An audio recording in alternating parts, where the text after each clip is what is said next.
cash rents for cropland in Nebraska dropped this year for the first time since 1999. According to USDA data, the statewide average of $196 per acre is $10 an acre cheaper than 2015. Similarly, cash rents for pasture land across the state fell this year for the first time since 2002. The most expensive crop ground lies in the northeast corner of the state. Farmers in Cedar County paid $324 for cash renting an irrigated acre. That's about 15% cheaper than 3 years ago, but 60% more expensive than 2010. Nebraska Extension educator Allan Vyhnalek will be part of a Nebraska Extension group conducting ag land lease workshops across the state in November and December. We recently talked with him about the meetings, but began by discussing land value trends in Nebraska. From 2006 to 2013, we more than doubled land values in Nebraska, both for grazing land and for crop ground, because there's some good economic times with the higher commodity prices, especially corn and soybeans. 14, 15, and 16, commodity prices have dropped, so profitability's dropped, and guess what? Land values started to ease off, and so like a 2% 1 year or 3% 1 year, and this last year is about 5% statewide average.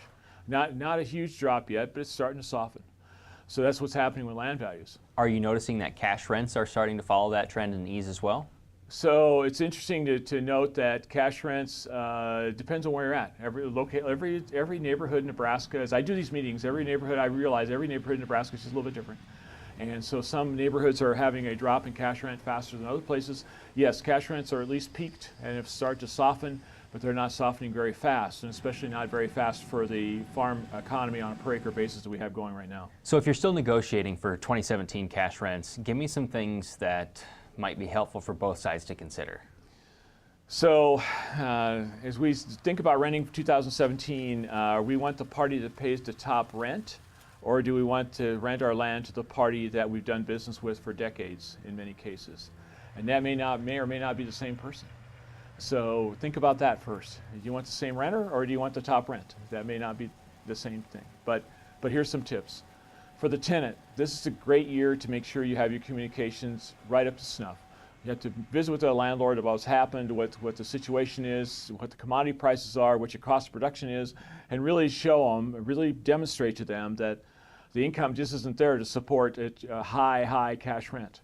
And try and do the little things. Send a card at the holidays. Take them a plate of cookies. Get them out to the combine right now during harvest and give them a ride on the combine. Show them what's going on out there and explain to them what's happening. Get their grandkids out for a ride in the combine or a hay rack ride with the pumpkins and all that. Do something to do that. And then I think the other thing you have to demonstrate to the landlords is that you're doing a wonderful job of taking care of their ground, and talk about things like weed control, volunteer tree control, maintaining terraces, maintaining waterways, keeping everything mowed up nice, taking care of noxious weeds. So those are really important things to highlight as you have that conversation about leases, because it'll really make a difference in them thinking, oh yeah, I want to keep this guy. You've talked before about flexible leases, flexible cash leases to be more specific. What are the pros and cons of those? So a flexible lease is a little bit of a knockoff. It's a cash lease, so it's like a cash lease, but it's a knockoff of the old crop share, because you're actually starting to share some of the risk involved with that lease. So a flexible cash lease will usually flex either on price or yield or both, and the point would be that you're trying to give the tenant a break on a flexible lease if the price is lower or if the yield's lower, and you're trying to give the landlord a bit of a bonus, if you will, or extra money if the price or yield are higher, or both are higher.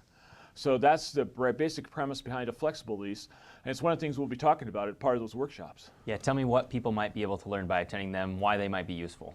So the morning parts in pretty much all locations are going to be our general landlord-tenant relationship meetings, or landlord-tenant meetings. We're talking about like land values, cash rents, good communications, good lease provisions, those types of things, good business arrangements.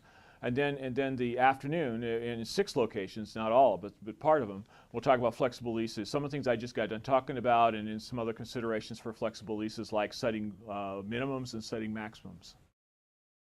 You can find more about those ag land lease workshops through a link on the Market Journal website.